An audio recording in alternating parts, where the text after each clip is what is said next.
नमस्ते भारत। आप सभी लोगों के बीच में एक बार फिर से मैं उपस्थित हो गई हूं। तो निवेदन सबसे पहले वही कि प्लीज आप सब लोग इस वीडियो को लाइक कीजिएगा, अंत तक देखिएगा, शेयर कीजिएगा और साथ के साथ मेरे यानी आपके अपने चैनल ममता पेन्यूली काले उवाच को सब्सक्राइब करते हुए बेल आइकन को जरूर हिट कर दीजिएगा, ताकि जब भी मैं लाइव आऊं, कोई रील या वीडियो अपलोड करूं तो उसकी नोटिफिकेशन तुरंत ही आप लोगों को मिल जाए। बात की जाएगी सिमटती, सिकुड़ती, टूटती, बिखरती, अंतर कलह में पूरी तरीके से उलझी हुई कांग्रेस पार्टी की।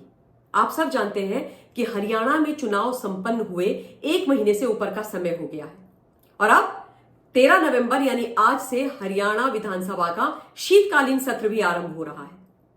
लेकिन दुख की बात यह है कि शीतकालीन सत्र आरंभ होने से पहले कांग्रेस जो वहां पर ऑपोजिशन पार्टी की भूमिका में है, 37 विधायक जीत करके वो आए हैं, वो अभी तक अपना नेता प्रतिपक्ष नहीं चुन पाए हैं।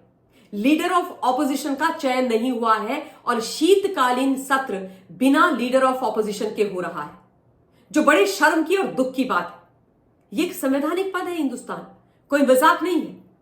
37 एमएलएज हैं, एक को आपको एलओपी बनाना था, 1 महीने से ज्यादा का समय हो गया, चुनते और काम खत्म करते। क्या कह रहे हैं कांग्रेस के नेता? वो कहते हैं कि भाई जब महाराष्ट्र के चुनाव संपन्न हो जाएंगे उसके बाद हम एलओपी का चयन करेंगे। मुझे समझ में नहीं आया कि महाराष्ट्र के चुनाव और हरियाणा में एलओपी के चयन का क्या कनेक्शन है। ये दोनों कैसे कनेक्टेड हैं? महाराष्ट्र के चुनाव होते रहेंगे, यहां पर आपको एलओपी चुनना है, खत्म कीजिए। पर इसलिए नहीं करेंगे क्योंकि अंदर सरफुटब्बल चल रखा है। पूरे 37 विधायक कह रहे हैं कि मैं बनूंगा एलओपी। धड़ों में बटी हुई है पूरी की पूरी कांग्रेस। ये तो हमने चुनाव कैंपेनिंग के दौरान ही देख लिया था। एक तरफ हुड्डा जी का पूरा गैंग है, दूसरी तरफ कुमारी शैलजा, रणदीप सुरजेवाला, तीसरी तरफ वो थे चमड़ी दमड़ी वाले केसी वेणुगोपाल जो महिला मित्रों के साथ लगे हुए थे। अब उनकी महिला मित्रों वाली कहानी तो भाई उन्हीं के लोगों ने, कांग्रेस के लोगों ने ही बताई थी। तो तब से जो झगड़ा चल रहा है वो अभी तक समाप्त नहीं हुआ है। कुमारी शैलजा की जो पूरी गैंग है वो तो मिस्टर हुड्डा को अब कुछ भी देने को तैयार नहीं। वो तो कह रहे हैं इन्हीं के कारण हम लोग चुनाव हारे। खैर, हारे तो इसलिए क्योंकि ना काम किया, ना जमीन से जुड़े रहे, ना सच बोला, जात पात के नाम पर डिवाइड एंड रूल की राजनीति करने की कोशिश करी, झूठ बोला। तो हरियाणा वालों ने आईना दिखा दिया, बाहर का रास्ता दिखा दिया, बोला विपक्ष में ही बैठे रहो, तुम सत्ता में बैठने के लायक ही नहीं हो, हम तुमको अपने ऊपर शासन करने का मैंडेट देंगे ही नहीं। सच्चाई यह है, लेकिन ठीकरा तो एक दूसरे के ऊपर फोड़ना ही है। खैर, वो तो होता रहेगा। लेकिन एलओपी ना चुनना यानी आपस में बड़ी बुरी हालत है। 25 अक्टूबर को शपथ ग्रहण समारोह हुआ था और जब शपथ हुई थी तब विधानसभा के अंदर कोई भी विधायक कहीं पर जाकर के भी बैठ सकता है। लेकिन उसके बाद अब विधानसभा की ओर से जितने भी एमएलए होते हैं उन सभी को सीट्स अलॉट की जाती हैं। लेकिन कांग्रेस को कैसे सीट अलॉट करेंगे? यहां तो 37 के 37 अभी नेता प्रतिपक्ष हैं। उसके अलावा जो डिप्टी स्पीकर होते हैं उनके साथ जो एलओपी होते हैं वो बैठते हैं। अब कौन बैठेगा भाई डिप्टी स्पीकर के साथ? पूरे 37 विधायक तो नहीं बैठ सकते कांग्रेस के। एलओपी का इन्होंने चयन किया नहीं है। अब यहां पर एक चीज और आ जाती है, वो ये है कि रघुबीर कादियान जी जो बड़े वरिष्ठ नेता हैं कांग्रेस के, उनके लोग कहेंगे कि भाई हम बैठेंगे, यानी रघुबीर कादियान जी बैठेंगे डिप्टी स्पीकर के साथ। लेकिन उसके बाद मिस्टर हुड्डा बोलेंगे, भूपेंद्र हुड्डा जी, कि ये क्यों बैठेंगे? मैं तो पूर्व में सीएम रहा हूं, मैं तो पूर्व में एलओपी रहा हूं, तो मैं बैठूंगा। यहां पर भी अंतर कलह है। मतलब टॉप टू बॉटम आपस में सिर्फ लड़े जा रहे हैं, एक दूसरे की टांग खिंचाई करने पे लगे हुए। इसके अलावा कुछ और नहीं हो रहा है। सोमवार को हरियाणा में बीएससी की बैठक हुई थी और वो बीएससी की बैठक भी बिना नेता प्रतिपक्ष के हो गई। सोचिए आप क्या हालत है, कितना मजाक इन्होंने लोकतंत्र का, संविधान का, विधानसभा का बनाया हुआ है। लोगों का जो मैंडेट है उसको कैसे ये एकदम बेइज्जत करके अपनी मनमानी कर रहे हैं। कहीं पर इनका कोई भी सीरियसनेस आपको किसी भी प्रदेश में नहीं दिखाई देगा। और बीएससी की बैठक में मिस्टर हुड्डा तो आए ही नहीं, वो गायब, नदारद हो गए। और तब से ही साफ हो गया था कि भाई वो एकदम नाराज फूफा की भूमिका में है, बारात वाले। क्योंकि जो गैंग है बाकी उनके अगेंस्ट में जो है वो नहीं चाह रहे हैं कि ये लीडर ऑफ ऑपोजिशन बने। लेकिन वो चाह रहे हैं कि मैं ही लीडर ऑफ ऑपोजिशन बनूं, क्योंकि जब वो ये सपने देख रहे थे मुंगेरी लाल के कि हम यहां पर यानी कांग्रेस यहां पर चुनाव जीतेगी, तो मिस्टर हुड्डा ने यह सोच लिया था कि मैं मुख्यमंत्री बनूंगा।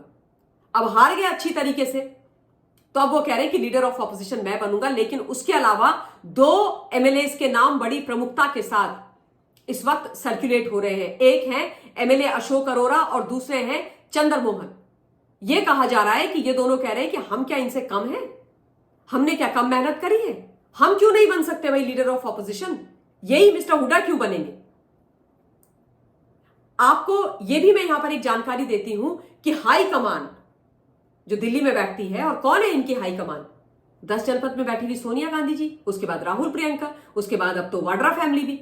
तो उन्होंने बकायदा एक टीम भेजी थी दिल्ली से हरियाणा 37 विधायकों के साथ बैठ करके बैठक करने के लिए। हाईकमान वाली टीम पहुंची, वो बैठे, एक के बाद दूसरी, तीसरी, चौथी, कई दौर की बैठकें चली, लेकिन निर्णय के नाम पर क्या हुआ, अब बिग जीरो, नील बटा सन्नाटा, किसी निर्णय पर नहीं पहुंच पाए। किसी के नाम पर 37 विधायक अग्री नहीं हुए कि चलो इसको एलओपी बना दो। संवैधानिक पद है, घोड़ा, गाड़ी, घर सब कुछ मिलता है, सबको चाहिए पद। कांग्रेस में तो सब पद के भूखे ही हैं। तो कुछ नहीं हुआ, और उसके बाद वो जो टीम थी वो तो लौट के बुद्धू घर को आए वाली हालत हो गई। और उसके बाद ये अनाउंस कर दिया गया कि महाराष्ट्र के जब चुनाव हो जाएंगे उसके बाद हम लीडर ऑफ ऑपोजिशन अपना चुनेंगे, क्योंकि अभी हमारे जो नेता हैं ना वो सारे के सारे महाराष्ट्र के चुनाव में कैंपेनिंग में बड़े बिजी हैं। क्या बिजी हैं भाई, वो मोहब्बत की दुकान वाले राहुल गांधी आ जाएं?